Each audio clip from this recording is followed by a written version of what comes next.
Hello friends. तो आज फिर से वापस आया हूँ आपके सामने एक नई वीडियो लेके। उम्मीद करता हूँ कि ये बड़ी इन्फॉर्मेटिव होगी आपके लिए और आप सभी को हेल्प करेगी। तो आज हम बात करने वाले हैं एक वेजिटेरियन सुपर फूड की, और वो सुपर फूड है दही। दही लगभग हर घर में मिलती है, सभी लोग खाते हैं। तो दही is a very good source of protein. It's a very good source of calcium. It's a very good source of vitamin B12. It's a very good source of probiotics. दही एक्चुअली में बदनाम ज़्यादा हुई है। पुराने ज़माने में बोला करते थे कि सावन में, भादों में, रात को, शाम को दही नहीं खानी है। उसके पीछे साइंटिफिक रीज़न होता था। हमारे पूर्वज बड़े साइंटिफिकली करेक्ट थे। उस ज़माने में देखिए 4-5 बजे सुबह दूध निकाला जाता था, दही जमाई जाती थी, 3-4 बजे तक दही जमती थी। तो लंच में सब लोग जो है यूजुअली एंजॉय करते थे दही को, और शाम को जो है उसको डिस्कार्ड कर देते थे कि भाई अब ये खाने लायक नहीं रही है। तो उस डिस्कार्डेड दही का क्या करते थे, वो हीट अप करते थे और कढ़ी बनाते थे। देखिए दही जब खट्टी हो जाती है, इसका मतलब उसका पीएच चेंज हो गया, उसका पीएच एसिडिक हो गया है। और वो एसिडिक पीएच होता है बैक्टीरियल ओवरग्रोथ की वजह से। तो जब हम उसे हीट करते थे तो वो बैक्टीरियल ओवरग्रोथ को हम ओवरकम कर देते थे। वो सारे जो बैक्टीरिया जो हैं जो ग्रो कर रहे हैं उनको मार दिया करते थे, और उसका पीएच न्यूट्रलाइज करने के लिए हम उसमें बेसन ऐड कर दिया करते थे ताकि वो न्यूट्रल पीएच हो जाए और वो खाने लायक हो जाए। इसलिए उसमें मसाले वगैरह ऐड करके और कड़ी बना के उसको खाया करते थे।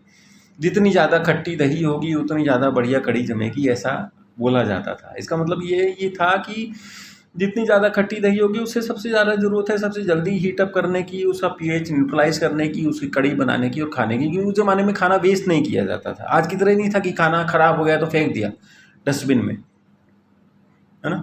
खाने की बड़ी अहमियत थी उस समय पे। तो आज की अगर हम बात करें तो आज अगर हम दही जमाते हैं तो वो अगले दिन तक भी खट्टी नहीं होगी, क्योंकि उसे में जमा के हम फ्रिज में रख देते हैं। हम टेम्परेचर वगैरह सब कुछ मेंटेन करके रखते हैं सो दैट उसमें बैक्टीरियल ओवरग्रोथ ना हो। दही देखिए, दूध की अगर हम बात करें तो उसमें कार्बोहाइड्रेट होता है लैक्टोज, प्रोटीन होता है केसीन, और कैल्शियम होता है। अब जैसे जैसे हमारी एज एडवांस होती रहती है, once we cross our teenage, almost all of us develop little bit of lactose intolerance. तो दूध में मौजूद लैक्टोज जो होता है वो हम पचाने में सक्षम नहीं रह पाते, और जब वो लैक्टोज नहीं डाइजेस्ट हो पाता है तो दूध में मौजूद प्रोटीन और कैल्शियम भी डाइजेस्ट नहीं हो पाता है। लेकिन दही में क्या होता है कि लैक्टोबैसिलस नाम का जो बैक्टीरिया होता है वो उसकी मेजॉरिटी ऑफ द लैक्टोज को खा जाता है, और उस खाने के दौरान वो एक केमिकल रिएक्शन करवाता है जिसमें दूध का कैल्शियम और दूध का प्रोटीन जो केसीन होता है उसके बीच में केमिकल रिएक्शन करवा के कंपाउंड बनाता है कैल्शियम पैराकैसिनेट। तो इसीलिए दूध जो है लिक्विड होता है, लेकिन दही जो है थोड़ी सी सेमी सॉलिड होती है। वो कंसिस्टेंसी चेंज इस केमिकल रिएक्शन की वजह से ही आता है। कैल्शियम पैराकैसिनेट नाम का जो कंपाउंड बनता है जो सेमी सॉलिड होता है, that is very easily digestible. और इसी केमिकल रिएक्शन के दौरान उसमें विटामिन B12 का सोर्स बढ़ जाता है, और साथ में प्रोबायोटिक्स भी मिल जाते हैं। तो दही बहुत ज़्यादा हेल्दी हो जाती है, इजीली डाइजेस्टेबल हो जाती है। तो आज के ज़माने में अगर हम दही को खट्टा ना होने दें, फ्रिज में रखें, लेकिन फ्रिज के अपने खामियाजे हैं।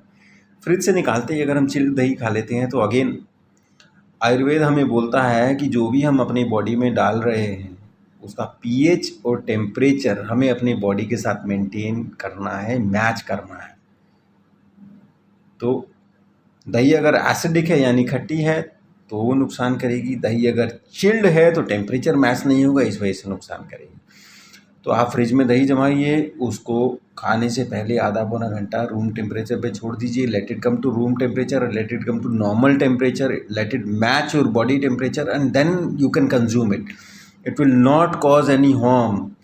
ये आपके गले को ख़राब नहीं करेगी, खांसी जुकाम नहीं करेगी, जोड़ों में दर्द नहीं करेगी। तो आप सब लोग दही खाइए, बहुत अच्छा विटामिन B12 का सोर्स है। विटामिन B12 जो है आपके नर्वस सिस्टम को स्ट्रॉन्ग रखता है, आपके ब्रेन को स्ट्रॉन्ग रखता है। विटामिन B12 के आर्टिफिशियल सप्लीमेंट्स लेने के बजाय ये natural source of vitamin B12 पे ज़्यादा फोकस करिए। हाँ, दही जब भी जमाएं कोशिश करें कि बाज़ार की दही ना लें।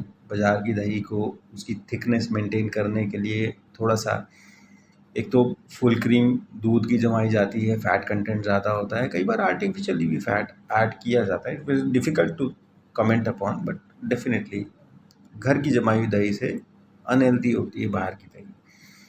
स्किम मिल्क की जमाएं, टोन्ड मिल्क की जमाएं या मलाई उतार के जमाएं, ज़्यादा अच्छा है। नेचुरल प्रोबायोटिक्स मिलेंगे जो आपके डाइजेस्टिव सिस्टम को हेल्दी रखेंगे। प्रोबायोटिक्स हम नेक्स्ट वीडियो में इसके बारे में बात करेंगे प्रोबायोटिक्स की। प्रोबायोटिक्स जो है हमारे बॉडी के सारे सिस्टम्स में इंटरफेयर करता है। Let it be your metabolism, let it be your lipid profile, let it be your blood pressure, let it be your diabetes, let it be your obesity, everything। इसके बारे में हम अपनी नेक्स्ट वीडियो में बात करेंगे। लेकिन हाँ, आपको हेल्दी प्रोबायोटिक्स मिलेंगे जो आपके डाइजेस्टिव सिस्टम को स्ट्रॉन्ग रखेंगे, सारे सिस्टम को स्ट्रॉन्ग रखेंगे। आपको विटामिन B12 का अच्छा सोर्स मिलेगा, आपको प्रोटीन का अच्छा सोर्स मिलेगा, आपको कैल्शियम मिलेगा अच्छा, जो आपके बोन और मसल स्ट्रेंथ के लिए अच्छा है। Specifically those who are engaged in physical activity, those who are engaged in physical fitness, body building, athletes, जो भी कुछ है, आप सभी लोगों को पोस्ट वर्कआउट दही ज़रूर लेनी चाहिए। It is very beneficial. Thank you for the video today. मिलते हैं जल्दी अपनी अगली वीडियो में और उसमें हम बात करेंगे प्रोबायोटिक्स की। Thank you.